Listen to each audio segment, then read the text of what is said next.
Hey guys, back again for another one. Just had kind of a fun video. Fun and not so fun, but I wanted to get your guys' opinion, okay? Because a few years ago, I was running a reef, or not a reef tank, a freshwater tank, and I always had livestock that disappeared from it.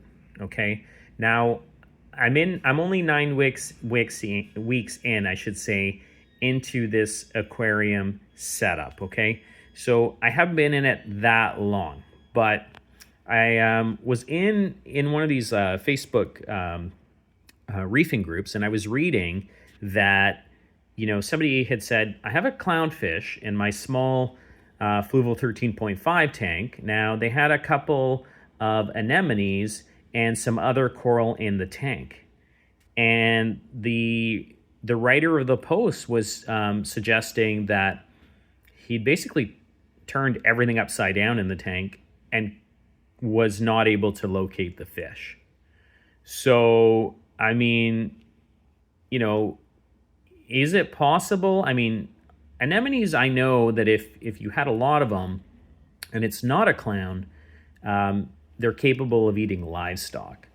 But are there any coral, right, that you guys are aware of that I shouldn't be putting into this tank that could potentially eat some of the livestock, right? Whether they're crabs or shrimp.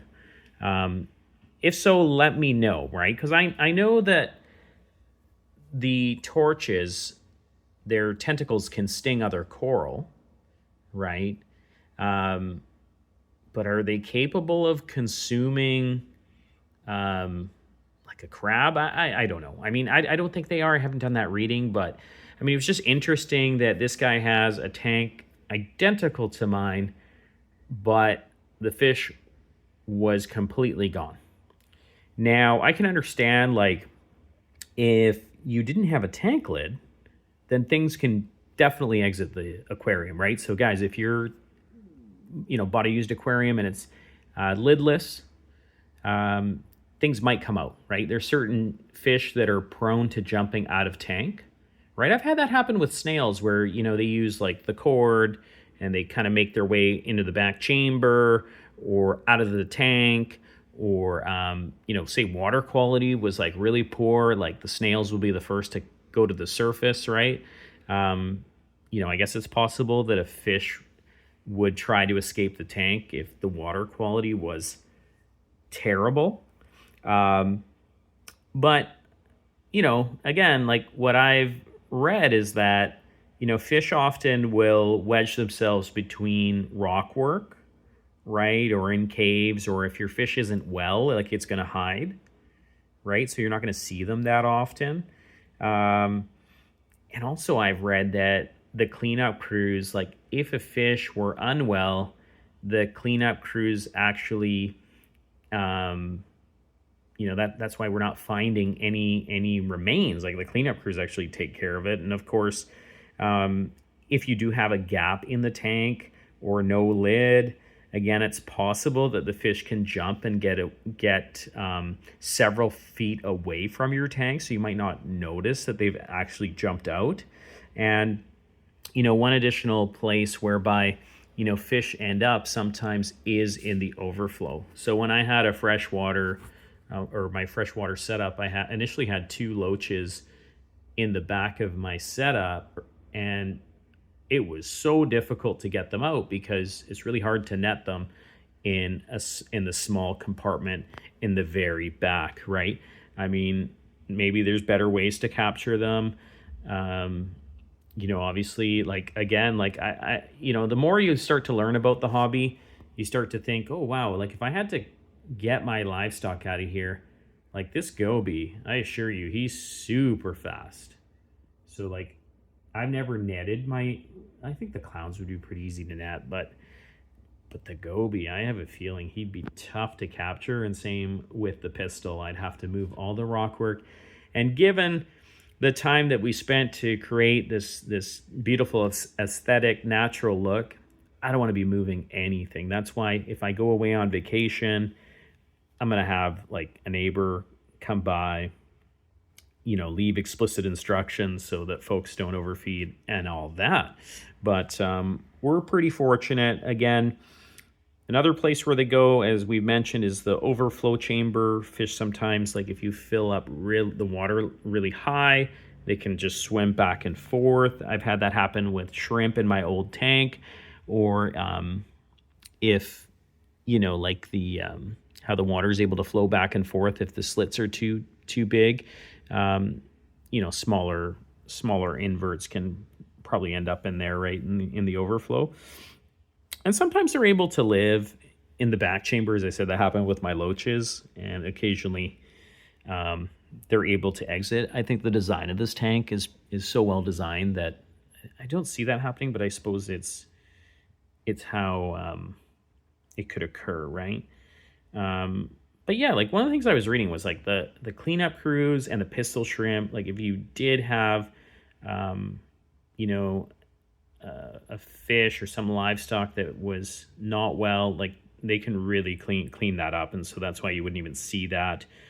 I've also heard of the intake power heads being, like I heard of a situation whereby an anemone was sucked right in there, and then of course that does a number on the water quality.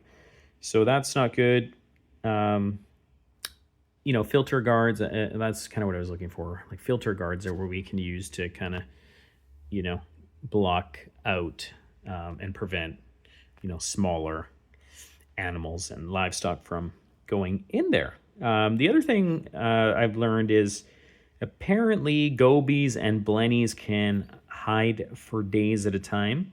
And so, for example, like, one of our members had suggested adding possibly a green goby and, having them in the same fluval 13.5 as my yellow watchman there. But I was concerned because I had read, maybe concerned isn't the word. I want to get the green goby, of course. But I heard that 2 gobies in a smaller tank would be territorial. Right, and I wonder how that happens when this yellow watchman's already paired with the pistol.